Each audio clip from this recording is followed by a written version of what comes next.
नमस्कार, आप देख रहे हैं खबर दोपहर। मैं हूं आपके साथ अलीम अतर। शुरुआत बड़ी खबर से करते हैं। पटना से बड़ी खबर आ रही है, जहां नीतीश कैबिनेट ने बड़ा फैसला लिया है। नीतीश कैबिनेट का बड़ा फैसला आया है, नहीं बढ़ेगा पंचायत प्रतिनिधियों का कार्यकाल। पंचायती राज अधिनियम 2006 में संशोधन का फैसला लिया गया है। अधिनियम की धारा 14, 39, 66, 92 में संशोधन किया गया है। राज्य सरकार चुनाव नहीं होने पर बीच का रास्ता निकालेगी। नया अध्यादेश लाकर वर्तमान जनप्रतिनिधियों को शक्ति देगी। तो अधिकारियों की भूमिका इस दौरान महत्वपूर्ण होगी। आपको बता दें, नीतीश कैबिनेट का बड़ा फैसला आया है, पंचायत प्रतिनिधियों का कार्यकाल नहीं बढ़ेगा। नीतीश कैबिनेट ने यह बड़ा फैसला लिया है। इस वक्त बड़ी खबर आपको बता दें, और इस दौरान पंचायत प्रतिनिधियों को शक्ति दी जाएगी।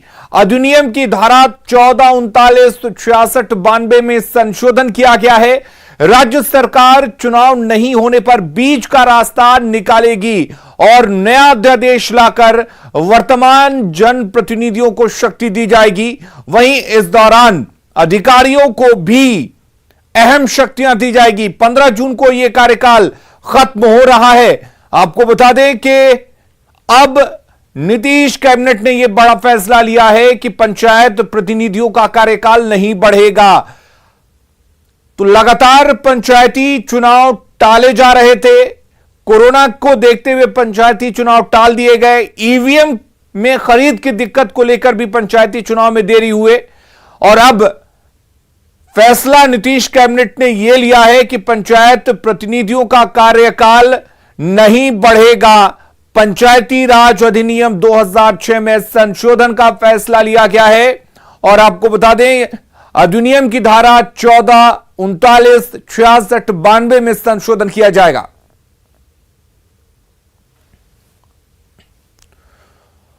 और शैलेंद्र हमारे साथ जुड़े हैं इस खबर पर ज्यादा जानकारी के लिए। शैलेंद्र, क्या कुछ बीच का रास्ता निकाला गया है और क्या फैसला लिया गया?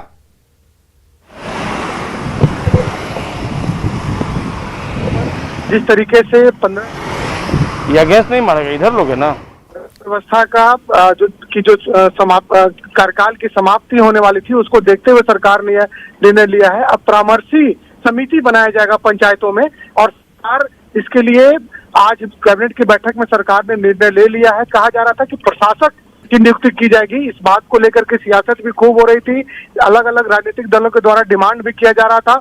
लेकिन अब सरकार ने यह निर्णय कर लिया है कि परामर्शी समिति नियुक्त किया जाएगा, और वही पंचायतों के जो काम है, विकास के कार्य है, वो देखेंगे। तो एक कहीं ना कहीं कहा जा सकता है कि बड़ा फैसला है पंचायतों के लिए। हालांकि सरकार ने जो कैबिनेट में डिसीजन लिया है, उसे अप्रूवल के लिए गवर्नर के पास भेजा जाएगा, और गवर्नर के अप्रूवल के बाद सरकार ये तय करेगी कि जो समिति जो बनाया जाएगा, परामर्शी समिति बनाया जाएगा, उसमें कौन लोग होंगे। हालांकि मंत्री सम्राट चौधरी ने साफ तौर पर कहा है कि पंचायती राज अधिकारियों की जिम्मे नहीं दी जाएगी। मतलब साफ है कि जो पहले से इस बात की चर्चा की जा रही थी कि अधिकारियों को कहीं ना कहीं प्रशासक के तौर पर नियुक्त किया जा सकता है, ये नहीं होगा। अब माना यह जा रहा है कि अब परामर्शी समिति का गठन किया जाएगा सरकार के द्वारा। अब देखना होगा कि सरकार इस समिति में किसका चयन करती है। क्या जो पुराने पंचायत प्रतिनिधि हैं उनका चयन होता है, या नए लोगों का चयन होता है, या फिर आगे सरकार क्या करती है, ये देखने वाली बात होगी। लेकिन आज कैबिनेट की बैठक काफी महत्वपूर्ण रही, जिसमें यह निर्णय ले लिया गया है कि परामर्शी समिति का गठन किया जाएगा। चलिए शैलेंद्र, बहुत बहुत शुक्रिया आपका तमाम जानकारी देने के लिए। हमारे साथ संजय भी इस वक्त सीधे जुड़े हुए हैं पटना से। संजय, आपसे जानना चाहेंगे, आखिर अब कैसे चलेगी गांव की सरकार जब 15 जून को उनका कार्यकाल खत्म हो रहा है? किस तरह के बदलाव किए जाएंगे, किसको क्या कुछ अधिकार दिए जाएंगे? देखिए बिल्कुल अलीम, और इसी को लेकर आज महत्वपूर्ण बैठक ऑर्गेनाइज की गई थी। 12 बजे से कैबिनेट की बैठक शुरू हो गई थी वीडियो कॉन्फ्रेंसिंग के माध्यम से। कुल मिलाकर इसमें 18 एजेंडे पर मुहर लगी है। और सबसे महत्वपूर्ण बात जो पंचायती राज अधिनियम था, चूंकि यहाँ पर पहले से कोई इस तरह का सरकार के पास प्रस्ताव नहीं था कि इसमें एक्सटेंशन दिया जा सकता है। हालांकि दूसरे राज्यों में इस तरह की स्थिति थी, लेकिन यहाँ पर सरकार ने जो फैसला लिया है उसके अनुसार पंचायती राज अधिनियम 2006 में संशोधन किया जाएगा, और अधिनियम की धारा 14, 39, 66 और 92 में संशोधन का अधिकार है जो उपबंध है उसके अनुसार सरकार के पास। और इसके तहत जो परामर्शदात्री समिति का गठन किया जाएगा उसको राज्यपाल के पास भेजना, और जो जानकारी मिल पाई है सूत्रों के हवाले से जी, उसमें नया अध्यादेश में जो जनप्रतिनिधि हैं उनको भी शक्ति मिलेगी, और बीच का रास्ता निकाला गया है। जो अधिकारी होंगे उनको भी इसमें शामिल किया जाएगा, यानी जनप्रतिनिधियों को तो रखा ही जाएगा, जो अधिकारी होंगे उनको भी इसमें रखा जाएगा। हालांकि जो प्रारूप है उस पर अंतिम मुहर राज्यपाल की मुहर के बाद जब ड्राफ्टिंग होगी और सरकार जब अध्यादेश जारी करेगी उसके बाद स्थिति स्पष्ट हो पाएगी। लेकिन इतना तय है कि अब पंचायत प्रतिनिधियों को एक्सटेंशन नहीं मिल पाएगा, क्योंकि ऐसा कोई प्रावधान बिहार में नहीं था। लेकिन जो परामर्श समिति का गठन किया जाएगा इसमें जनप्रतिनिधियों की भी भूमिका होगी और जो अधिकारी होंगे उनकी भी महत्वपूर्ण भूमिका होगी। जो सोर्सेज है वो यही बता रहे हैं। जी अलीम। संजय, किस तरह की भूमिका तय की जाएगी, किन मापदंडों के तहत ये भूमिका तय की जाएगी? देखिए अलीम, सबसे बड़ी बात है कि चूंकि जो वित्तीय अधिकार है उसको लेकर मेन पेज फंसा हुआ था कि जो वित्तीय अधिकार है वो किसके पास होगा। तो पहले ये इस बात के कयास लगा जाए। हालांकि इस मामले पर राजनीति भी बहुत हुई थी। जीतन राम मांझी ने डिमांड की थी कि जो पंचायत प्रतिनिधि है उनका कार्यकाल बढ़ा दिया जाए। भाजपा सांसद रामकृपाल यादव ने भी वकालत की थी पंचायत प्रतिनिधियों की तरफ से कि इनका एक्सटेंशन कर दिया जाए 6 महीने के लिए, लेकिन ऐसा कोई प्रावधान नहीं था। इसके लिए संशोधन करना पड़ता, और ऐसी परिस्थिति में सरकार ने जो फैसला लिया परामर्श समिति का, तो वैसे में भूमिका दोनों की होगी।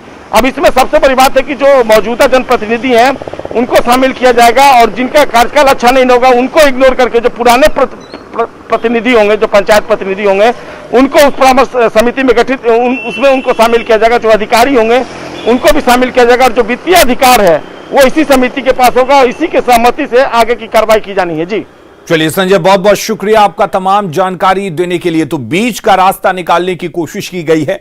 नीतीश कैबिनेट ने यह बड़ा फैसला लिया है। 18 एजेंडों पर इस कैबिनेट की बैठक में मुहर लगी है। तो अब पंचायत प्रतिनिधियों को लेकर फैसला साफ हो चुका है। दरअसल 15 जून को इनका कार्यकाल खत्म हो रहा था। अब पंचायत प्रतिनिधियों का कार्यकाल नहीं बढ़ेगा। और एक और बड़ी खबर का रुख कर लेते हैं। मोतिहारी से इस वक्त एक बड़ी खबर आ रही है, जहां पर तालाब में नहाने के दौरान 3 बच्चियां डूब गई हैं। एक ही परिवार की तीनों बच्चियां थी। तालाब से बच्चियों का शव निकाल लिया गया है। पचपकड़ी के मुरली गांव में यह हादसा हुआ है, जहां पर 3 बच्चियां एक ही परिवार की डूब गई हैं। दर्दनाक हादसा। नहाने के दौरान मोतिहारी में 3 बच्चियां डूब गई हैं। एक ही परिवार की ये तीनों बच्चियां बताई जा रही हैं। पचपकड़ी के मुरली गांव में यह दर्दनाक हादसा हुआ है, जहां तालाब में नहाने के दौरान एक परिवार की 3 बच्चियां डूब गई हैं। तीनों बच्चियों के इस शव को निकाला गया है। एक ही परिवार की तीनों बच्चियां थीं, और इस हादसे के बाद से पूरे गांव में कोहराम मचा हुआ है। मुकेश हमारे साथ जुड़े हुए हैं। मुकेश, आखिर कैसे हुआ है यह दर्दनाक हादसा? जी बता दें कि आज बच्चियां नहाने गई थी, बारिश हुई थी, और बारिश के चलते उन बच्चियों को पानी की गहराई का पता नहीं लगा, क्योंकि रोज वो नहाती थी उस तालाब में, और आज भी नहाने गई, जिसके साथ एक ही परिवार की तीनों बच्चियां एक साथ गई थी नहाने, और गहरे तालाब में डूब गई हैं, जिसके बाद से उनकी तीनों की डूबने से मौत हो गई है। मौत की सूचना के साथ ही, डूबने के साथ सूचना के साथ ही परिजन और गांव के लोग दौड़े और बच्चियों को निकाले, तब तक लेट हो चुका था और बच्चियां मर गई थी। और उसका शव को निकाला गया है। गांव में पूरा कोहराम मचा हुआ है, और पुलिस पहुंच करके छानबीन कर रही है। शव को पोस्टमार्टम के लिए मोतिहारी भेजने का प्रयास किया जा रहा है, लेकिन गांव में और परिवार में पूरी तरह से कोहराम मचा हुआ है। रोना और बिलापने का दौर जारी है, और फिर उसके बाद से आगे कार्रवाई में पुलिस जुटी हुई है। जी चलिए, बहुत बहुत शुक्रिया आपका तमाम जानकारी देने के लिए मुकेश। अगली खबर का रुख करते हैं। राजस्थान के झुंझुनू में झारखंड की बेटी के सौदे का खुलासा हुआ है। पुलिस के पास पीड़ित जब पहुंची तो उसने बताया कि वो लातेहार जिले की रहने वाली है और उसे 2.5 लाख रुपए में शादी के लिए खरीदा गया था। पीड़ित गर्भवती भी है। शादी के बाद जब उसे घर वाले प्रताड़ित करने लगे तो वो घर से भाग गई। अब वो पुलिस से इंसाफ की गुहार लगा रही है। फिलहाल उसके परिजनों की तलाशी की जा रही है और उसे स्वाधार गृह में रखा गया है। पीड़ित की शादी चूरू कोट में चिमनपुरा गांव के महावीर शर्मा से हुई थी। ऐसे रहती, मेरे को परेशान करते थे, इस चक्कर में मैं भाग जाती थी। मैं परेशान रहती थी। ऑलरेडी मैं शादीशुदा हूँ, मेरा 3 साल का लड़का है। इस चक्कर में मैं परेशान रहती थी और मैं भाग जाती। मैं घर जाना चाहती हूँ, बस मेरे यहाँ नहीं आई चाहिए। जो भी किया दलाल ने उससे मैं लॉकडाउन है और ये अपने घर जाना चाहती है। लॉकडाउन खुलने के बाद इसको घर भिजवा दिया जाए। सामान्य महिला समझ के हमने इसको प्रवेश दे दिया। यहाँ ये रह रही है, लगभग 1 माह हो चुका है। लेकिन अब इसने बताया कि इसको दिल्ली के और राजस्थान के झुंझुनू जिले के इलाके के कुछ दलाल मिलकर के 2.5 लाख रुपए में निकटवर्ती गांव में बेच दिया था। मलसीसर थाने के अंतर्गत वो गांव आता है। और हमारे साथ इम्तियाज जुड़े हुए हैं, हमारे संवाददाता राजस्थान के झुंझुनू से। इम्तियाज, पूरा मामला क्या कुछ है और क्या पता लग पाया है कि आखिर लातेहार में कहां की रहने वाली ये है महिला, और क्या इनके परिजनों से संपर्क साधने की कोशिश की जा रही है? जी अलीम, ये झुंझुनू का मामला है। ये करीब 3 महीने पहले इसको खरीद के लाया गया था और शादी या झुंझुनू में की गई थी, लेकिन अभी तक इसके बारे में भी पूरी ये अपनी जानकारी नहीं दे पाई है। जो पता इसने बताया है उस पते के हिसाब से, जो एड्रेस बताया उस हिसाब से इसकी जांच की जा रही है। वहां पर जो झारखंड की जो पुलिस है, जो थाना बताया है, वहां पर इसके बारे में पता किया जा रहा है, लेकिन अभी तक इनके पास कोई सूचना नहीं आई है। ना इसके अभी तक परिजनों के कोई ये फोन नंबर बता पा रही है, अभी तक उससे कोई जानकारी नहीं मिल पाई है। करीब 3 महीने पहले इसको दिल्ली लाया गया, दिल्ली से इसको झुंझुनू में लाके, चूरू में लाके इसकी शादी करवाई जाती है। फिर इसको 2-3 दिन पहले प्रताड़ित किया जाता है और पुलिस के पास पहुंचने के बाद इसको झुंझुनू के जो शवन गृह है वहां पर छोड़ दिया जाता है। जी, क्या आरोपी परिवार के बारे में पता चल पाया है? क्या कोई गिरफ्तारी हुई है? किसी तरह का FIR दर्ज हुआ है? जी, अभी तक इसमें कोई FIR दर्ज नहीं हुआ। इसका पति है वो कोई एक वहां पर कोई फैक्ट्री में काम करता है, वो इसको छोड़ के 4 मई को चला गया। उसके बाद इसको प्रताड़ित किया जाने लगा। लगातार ये महिला बता रही है कि मुझे मारपीट की गई अपने सास के द्वारा, और जो इसकी जेठानी है, बड़े भाई की जो मिसेज है इसके पति की, उनके द्वारा इसे लगातार मारपीट की जा रही थी। मारपीट करने के कारण ये घर से निकलती है और मलसीसर थाना पड़ता है, झुंझुनू का मलसीसर थाना, वहां ये पहुंच जाती है। तो पुलिस कोई कार्रवाई नहीं करती है, न कोई मुकदमा दर्ज करती है। इसको लाके महिला अधिकारिता विभाग का जो शवन गृह है वहां पर छोड़ दिया जाता है। उनको जिम्मेदारी सौंप दी जाती है, वहां पर इसकी मेडिकल जांच करवाई जाती है। मेडिकल जांच में ये महिला 2 महीने की प्रेग्नेंट भी है, 2 महीने की गर्भवती भी है। तो अब इसको पूरी सुरक्षा के साथ वहां रखा जा रहा है। जब इसके परिजनों के बारे में पता चलेगा तो इसको झारखंड के लिए रवाना किया जाएगा। जी इम्तियाज, महिला को आखिर लाया कैसे गया और महिला की शादी कब कराई गई? जैसा कि महिला का आरोप है कि उसका एक और बेटा भी है। जी, महिला वैसे पूरी बात तो नहीं बता पा रही है, लेकिन हमारी जो इस महिला से, जो युवती है, इससे जो चर्चा हुई, ये बात हुई कि इसको कोई दिल्ली का और राजस्थान का एक दलाल है जो इसको दिल्ली तक लाए गए। दिल्ली से लाने के बाद यहाँ पर लाके शादी करवाई गई। चूरू, राजस्थान का एक डिस्ट्रिक्ट है चूरू, वहां कोर्ट मैरिज, इनकी कोर्ट में इनकी शादी करवाई गई थी। और उसके बाद ये महिला 3 महीने से अपने पति के साथ रह रही थी। पति यदि किसी दूसरे राज्य में फैक्ट्री में काम करता है, तो वो चला गया 5 मई को जी, और उसके बाद से इसको प्रताड़ित किया जाने लगा। चलिए इम्तियाज, बहुत बहुत शुक्रिया आपका तमाम जानकारी देने के लिए। बिहार में कल से लॉकडाउन 4 शुरू हो जाएगा, यानी कि लागू हो जाएगा। स्वास्थ्य मंत्री मंगल पांडे ने लोगों से लॉकडाउन के पालन करने की अपील की है। उन्होंने कहा है कि लॉकडाउन के नियमों का पालन करने में ही हम सभी की भलाई है, इसी से कोरोना संक्रमण का चेन टूटेगा। बार बार ये अपील कर रहा हूं कि कोरोना के खिलाफ लड़ाई लड़ने में जहां सरकार का तंत्र, सरकार की व्यवस्था लड़ रही है, लोगों को मदद पहुंचा रही है, वहीं लोगों का जो व्यवहार होगा और लोगों का इस कोरोना प्रोटोकॉल का जितना पालन होगा, उतना ही हम कोरोना के संक्रमण के फैलाव को रोकने में सफल हो पाएंगे। तो बिहार में कल से लॉकडाउन 4 शुरू हो रहा है। बिहार पुलिस ने लॉकडाउन 4 तक के लिए कमर कस ली है और ADG पुलिस मुख्यालय ने कहा है कि सरकार की तरफ से जो भी दिशा निर्देश जारी किए गए हैं, उन दिशा निर्देशों का पालन कराया जाएगा। पूर्व के जो लॉकडाउन में बस इतना ही फ़र्क है कि पहले सभी राज्य सरकार के भी सभी कार्यालयों पर रोक थी। अब जो है उसको हटा लिया गया है, जो 25% की हाजिरी के साथ जो है। और जो दुकानों के बारे में आपने कहा, दुकानें खोलने की अनुमति होगी, लेकिन अल्टरनेट डे पर और सुबह 6 बजे से 12 बजे तक। इसके अलावा बाकी सारे जितने हैं लगभग वही थे। कोरोना से जंग में बिहार में जीविका दीदियों की अहम भूमिका है। जीविका दीदियां मास्क बनाकर अपना सहयोग दे रही हैं। मास्क बनाने में छपरा जिला टॉप पर है। रेवलगंज प्रखंड के इन्हीं में जीविका दीदियों से बात की संवाददाता संतोष ने। बिहार में कोरोना अब धीरे धीरे काबू में आ रहा है, लेकिन इस जंग में बिहार की जीविका दीदियों ने काफ़ी मेहनत की है। उन्होंने मास्क बना करके प्रत्येक पंचायतों को दी है, जहां से अब कोरोना को जंग में काफ़ी मददगार साबित हुआ है। ये पूरा मास्क देख सकते हैं कि हम रिविलगंज में खड़े हैं। और सबसे बड़ी बात है कि छपरा जिला जो है मास्क बनाने में पूरे बिहार में सबसे अधिक अव्वल आया है।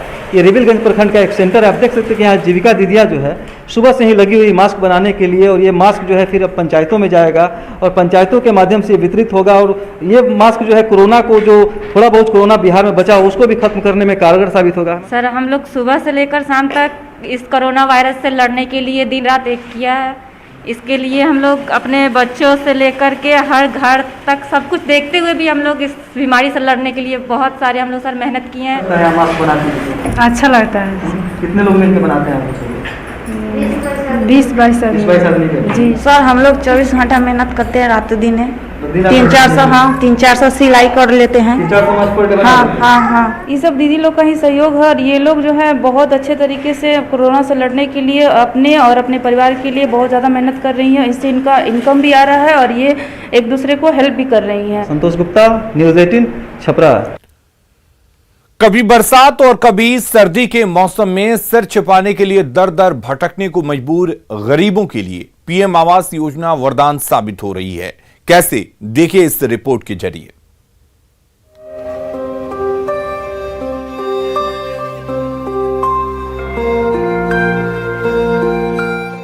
ये है रीना देवी। इनके चेहरे पर हंसी, सुकून का ये पल और बेइंतहा खुशी, ये सब संभव हो पाया है प्रधानमंत्री आवास योजना की वजह से।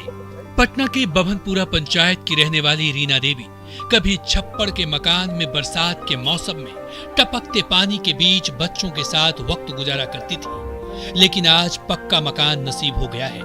आज धूप हो या बरसात, बच्चे सहित पूरा परिवार सुकून से इस घर में रहते हैं। वो बताती है, प्रधानमंत्री आवास ने उनके सपने को साकार कर दिया। बहुत ही आराम है। अब कठौती या तसला छाने से सुविधा होली, यही कि अपना रहली आराम से, छाने न पड़े, परेशानी न हो पड़लकाव का। पहले मट्टी के मकान लेखा पर फोस है। इस पंचायत की ही एक और महिला है, प्रभा देवी, जिन्हें आज घर बन जाने के बाद नई जिंदगी मिली है। पहले टूटे हुए छप्पर में पूरा परिवार गुजर बसर करती थी, पर आज पीएम आवास योजना ने परिवार की रौनक ही बदल डाली। पहले दिक्कत होला, आदमी रही तो झोपड़ी में, अब घर उठले तो आदमी रही थी घर में। पहले से कितना आराम है? बहुत आराम है। अब रही तो आदमी घर में, पानी बुनी आते तो बाल बच्चा के लेकर आदमी घर में न रहते, कहाँ जाते। रीना और प्रभा जैसी महिलाओं की जिंदगी की ही तरह अब बिहार में 11,50,000 लोगों की तकदीर बदलने वाली है। दरअसल केंद्र ने इस बार बिहार को देश भर में सबसे ज्यादा पीएम आवास योजना के तहत घर बनाने का लक्ष्य दिया है। बिहार की जरूरतों को देखते हुए केंद्र सरकार ने सबसे ज्यादा लक्ष्य का निर्धारण किया है। 2021-22 के वित्तीय वर्ष में 11.5 लाख लोगों को पक्का मकान बनाने के लिए मदद दी जाएगी।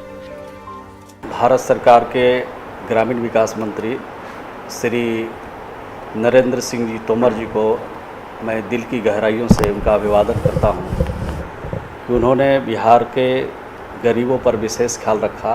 3 योजना चल रही है बिहार में। एक तो है कि मुख्यमंत्री बास क्रय स्थल योजना, जिनका प्रधानमंत्री आवास में सूची में नाम है और उनके पास ज़मीन नहीं है, तो उनको राज्य के खजाने से 60,000 रुपया हम ज़मीन खरीदने के लिए देते हैं। पीएम आवास योजना के तहत बिहार को मिला सबसे ज्यादा लक्ष्य, 11,50,000 घर बनाने का मिला लक्ष्य। पीएम आवास योजना में 1,10,000 की मिलती है राशि, 60% केंद्र जबकि 40% राज्य करता है मदद।